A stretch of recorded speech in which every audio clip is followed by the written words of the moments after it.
Shri Swami Samarth. Good morning. कसे आहेत सगळे? मस्त मजेत असाल. सोनाली पिसे ब्लॉगमध्ये तुमचं स्वागत आहे. तर बघू शकता आज सकाळी कांदा पोह्याचा बेत होता आणि घरातले महिन्यातले 3 दिवस घरातली घरची स्त्री बाहेर म्हणल्यावर काय विचारू नका. जे करून घालतील ते खात राहायचं. कारण मुलगी लेकीने तयारी केली सगळी कांदे पोह्याची आणि तिला आंघोळीला पाठवलं. कारण खूप उशीर झाला तर संडे होता, उठायला आज उशीर खूप झाला आणि निवांत सगळे उठलो होतो कारण संत संघाला वगैरे जायचं नव्हतं. मग काय साहेबांना इथं सांगितलं चला देवपूजा दिवाबत्ती करून घ्या तुम्ही, आज रविवार आहे. मग साहेबांनी इथं दिवाबत्ती वगैरे करून घेत आहेत. बघू शकताय कोणाचा नवरा असं करतो खरं कमेंटमध्ये सांगा. आणि पोह्याचा बेत तर त्यांचं ठरलं होतं माय लेकराचं, पण लेकानी माझ्या पोहे करून दिले. ती तयारी सगळी लेकीनी केली आणि फोडणी पोह्यात पोरांनी दिली. तर आज बहीण भावंडांनी मिळून सकाळ सकाळी नाश्त्याचा बेत पोहे खाऊ घातले. आणि मग काय इथं साहेब आमचे दिवा लावून घेतले, उदबत्ती लावून घेतली. ही अशी पूजा त्यांची चालू होती. आणि आता हल्ली सकाळचं करतेतच देवपूजा वगैरे. त्यांना म्हणलं करा, कारण आपल्याला देवधर्म केलंच पाहिजे. कारण आपण लोकांना जीव लावून लोक आपल्याला किंमत देत नाही. तुम्ही तरी किती जीव लावला आहे आणि हे तर माहितीच आहे, सगळ्या दुनियेला माहिती आहे. त्यामुळं व्हिडिओमध्ये काही सांगून उपयोग नाही.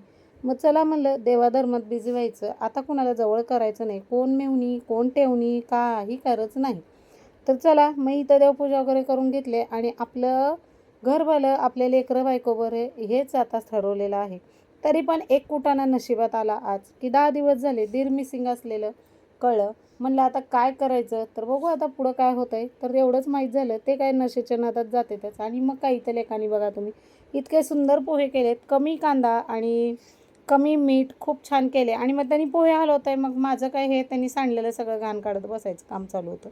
कारण महिन्यातले 3 दिवस घराच्या बाहेर म्हणले की आज संध्याकाळचा बेत पण लेकीने केला होता, पण व्हिडिओ काही काढायला होणार नाही. काल संध्याकाळी पण मुलीने केला होता आणि संध्याकाळचं पण. मग काही इथं साय जमा करत होती, तिला म्हटलं काढ बाई सगळी साय आणि बाजूला ठेव. बरेचसे कामं आज माझ्या लेकीचे ह्याच्यावर पडले होते.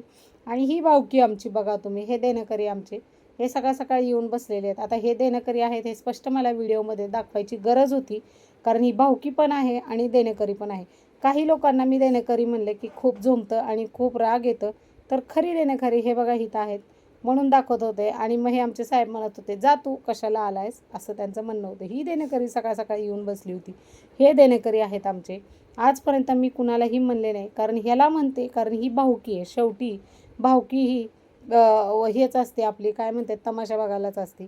तर संध्याकाळी मग काय बाजारात गेलो होतो नवरा बायको आणि छान भाज्या घेऊन आलो. आणि मग येताना अशी बाकरवडी आणि जे आठवडी बाजारात जे मुरमुरे भेळ काय भेटतात ना ते घेऊन आलो होतो. आणि मग त्याच्यावर ताव देऊन बसलो होतो. इथं पण भावकी आहे आमची, भावकी बसलेली आहेच घरात देणेकरी आमचे.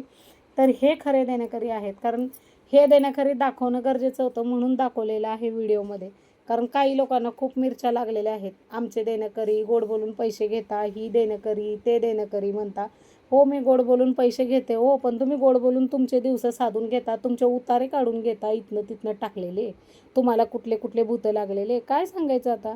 हे काय आता मी नावं सांगत बसत नाही, जाऊ द्या. चला हे मुरमुरे खातोय आणि लोकांचे नावं घेऊन सगळ्या खाण्याची चव बिघडली आमची. तर कसा वाटला व्हिडिओ आजचा कमेंटमध्ये नक्की सांगा. आणि असा नवरा कोणाला मदत करतो असे लेकरं, माझे लेकरं खरंच सर्व गुण संपन्न आहेत आणि राहणार पण आहेत. श्री स्वामी समर्थ. भेटू पुढच्या व्हिडिओ.